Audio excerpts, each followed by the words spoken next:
अस्सलाम नाज़रीन, क्रिक लिंक्स की टॉप स्टोरीज के साथ जैनुल आबिदीन आपकी खिदमत में हाजिर है। जनाब 4 टॉप स्टोरीज हैं, हमारे साथ जुड़े रहिएगा। सबसे पहले बात करेंगे बाबर आजम की कि कौन सी ऐसी चीज़ है जो बाबर आजम को नंबर 1 बनाती है। ये आपको बताएंगे कौन सी चीज़ नंबर 1 बनाती है बाबर आजम को। उसके बाद बात करेंगे वो कौन से पाकिस्तानी फास्ट बॉलर थे जिनसे एबी डिविलियर्स को ये खतरा लग गया था कि वो शायद बॉल मार के उनकी टांग तोड़ दें। ये एबी डिविलियर्स ने खुद बताया है। उसके बाद जनाब न्यूजीलैंड आ रही है पाकिस्तान वापस, ये कहना है रमीज हसन राजा का, और उनका ये भी कहना है कि राब्ता मुनक़ता हो चुका है उनका। वज़ीर आज़म जो एक्स हैं हमारे इमरान खान साहब और शहबाज शरीफ साहब से वो नेक ताल्लुकात, अच्छे ताल्लुकात और नेक ख्वाहिशात रखते हैं। सबसे पहले बात कर लेते हैं बाबर आजम की, और बाबर आजम को नंबर 1 कौन सी चीज़ बनाती है, ये उनका एटीट्यूड और उनका रवैया जो है वो बता रहा है कि क्या चीज़ है ऐसी जो उनको नंबर 1 बनाती है। जी हाँ, हमने देखा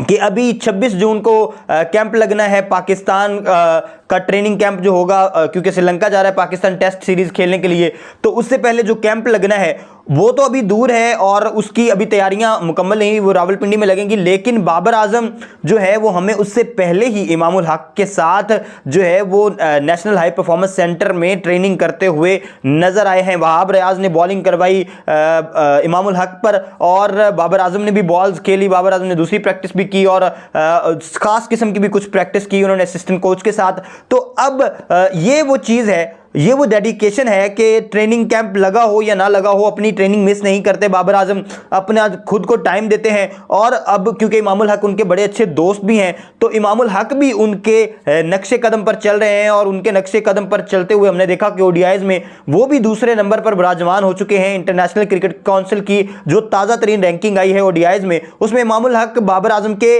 बिल्कुल शाना बशाना खड़े हैं दूसरे नंबर पर, जिस तरह से मोहम्मद रिजवान दूसरे नंबर पर हैं टी20 में। तो बाबर आजम जो है वो क्यों पहले नंबर पर हैं टी20 में, क्यों पहले नंबर पर हैं ओडीआईज में, उसके पीछे वजह यही है कि उनकी डेडिकेशन जो है पर्टिकुलरली पाकिस्तान के लिए, अपनी क्रिकेट के लिए, अपनी एबिलिटीज़ के लिए, और जिस कदर प्रैक्टिस को टाइम देते हैं, ट्रेनिंग को टाइम देते हैं, तो ऑब्वियस सी बात है फिर आपको रिजल्ट्स भी वैसे ही मिलते हैं। यानी उनकी हमेशा से जो फर्स्ट प्रायोरिटी है वो क्रिकेट रही है और वो क्रिकेट पे फोकस्ड रहते हैं, जिसकी वजह से वो पहले नंबर पर हैं और अपनी ट्रेनिंग में किसी किस्म की जो है वो काहली जो है वो नहीं बरतते और बड़ी बेहतरीन किस्म की ट्रेनिंग को अपने वक्त देते हैं और प्रॉपर टाइम देते हैं, जिसकी वजह से वो पहले नंबर पर हैं। उसके बाद जनाब बात करते हैं एबी डिविलियर्स की। एबी डिविलियर्स ने कहा है कि एक पाकिस्तानी बॉलर ऐसे थे जिनसे उन्हें खतरा लग गया कि शायद वो उनकी टांग तोड़ देंगे बॉल मारकर, और उन्होंने कहा यह खतरा उन्हें तब लाक हुआ जब वो अपनी 20s में थे और उन्होंने छिक्का मारा उस बॉलर को। ये वो बात कर रहे थे शुएब अख्तर से, ट्वीट्स पर मुख्तलिफ किस्म की ट्वीट्स चल रही थी। शुएब अख्तर और शेन वाटसन और एबी डिविलियर्स आपस में जो है वो एक अज़राए तफन्नुन कुछ गुफ्तगू कर रहे थे, तो उन्होंने कहा कि ये बहुत ही पेसी होते थे शुएब अख्तर, और मुझे इस चीज़ का अंदाज़ा तब हुआ जब मैंने इनको एक पुल शॉट पे छिक्का मार दिया। तो उसके बाद मुझे अंदाज़ा हुआ जितनी ज़ोर से इन्होंने अगली बॉल मुझे मारी तो मुझे ऐसे लगा कि जैसे कि मेरी टांग तोड़ देंगे। तो उन्होंने वो दिन याद किए शुएब अख्तर ने और एबी डिविलियर्स ने, जो पीक के दौर था शुएब अख्तर का, और शुएब अख्तर की बॉलिंग से हम सब वाकिफ़ हैं, दुनिया के तेज़ तरीन बॉलर हैं। सबसे तेज़ तरीन बॉल भी उन्होंने करवाई 2003 में और 161.3 की वो बॉल थी। तो अभी तक उनका रिकॉर्ड नहीं टूटा, और बड़े बड़े जो बैट्समैन हैं हमने देखा वो कप कपाते थे शुएब अख्तर को फेस करने से। जो है ब्रेटली का भी इससे पहले हम एक बयान सुन सके हैं जिसमें उन्होंने कहा था कि वो हमेशा चाहते थे कि शुएब अख्तर का सामना उन्हें ना करना पड़े। हालांकि ब्रेटली खुद बहुत तेज़ बॉलर थे, लेकिन वो सामना नहीं करना चाहते थे शुएब अख्तर का। और इसी तरह से भी डिविलियर्स ने अब कहा है कि वो बाकायदा तौर पे समझ चुके थे कि अब शायद वो मेरी टांग तोड़ दें गेंद मारकर, जिस तरह से गुस्से और एग्रेशन में नज़र आ रहे हैं वो समझ। उन्होंने कहा कि जब भी इनको छक्का मारना होता था तो बड़ा सोच समझ के कि उसके बाद जो है वो बाद का रिजल्ट जो है उसका खमियाजा आपको भुगतना पड़ सकता है, बहुत सख्ती हो सकती है, बहुत सख्त किस्म की चीज़ें हो सकती है, बहुत सख्त बॉल्स आ सकती हैं आगे। और ऐसे ही करते थे शुएब अख्तर, और शुएब अख्तर जो है वो अपनी धाक बिठाए रखते थे जो है वो बल्लेबाजों पर। अब उसके बाद बात करते हैं रमीज हसन राजा की। उन्होंने कहा है जनाब के पाकिस्तान क्रिकेट की जो बहाली है वो मुकम्मल तौर पर तकरीबन जो है वो हो चुकी है।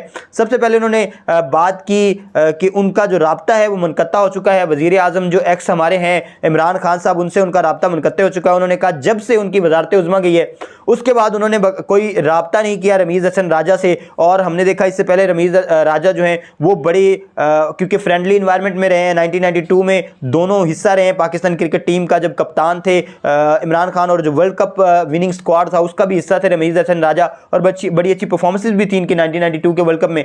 तो उसके बाद चेयरमैन ये बने इस आके दौर में, एहसान मानी साहब के बाद इमरान खान साहब ने इनको लगाया। तो काफ़ी एनर्जेटिक नज़र आते हैं, कई क्रिकेट को समझते हैं, और एक लंबा जो वक्त है, अपनी उम्र का लंबा अरसा जो है उन्होंने क्रिकेट को दिया है। इस वजह से बड़ी जो है उनकी जो कीन है ऑब्जर्वेशन क्रिकेट के लिहाज से। तो अब उन्होंने कहा है कि वो चाहते हैं कि वज़ीर आज़म जो नए आए हैं शहबाज शरीफ साहब, उनके साथ भी ऐसे ही ताल्लुक़ हों, और क्रिकेट जो है वो पर्सनल इंटरेस्ट से बाहर आके क्रिकेट की तरक्की पे हम फोकस करें, इंस्टेड के हम पर्सनल लाइकिंग और डिसलाइकिंग की तरफ आएँ। उन्होंने कहा कि हमारी यही ख्वाहिश है, हमने ख्वाहिश का इजहार किया है, वज़ीर आज़म शहबाज शरीफ साहब से टाइम मांगा है, अगर वो मुलाकात करते हैं तो हम उनको अपनी जो एक्टिविटीज़ हैं, जो हमारी परफॉर्मेंसेज हैं, जो हमारी अचीवमेंट्स हैं, उनके बारे में बताएंगे, और बताएंगे कि किस तरह से हम पाकिस्तान क्रिकेट को मुस्तकबिल में लेके चलना चाहते हैं।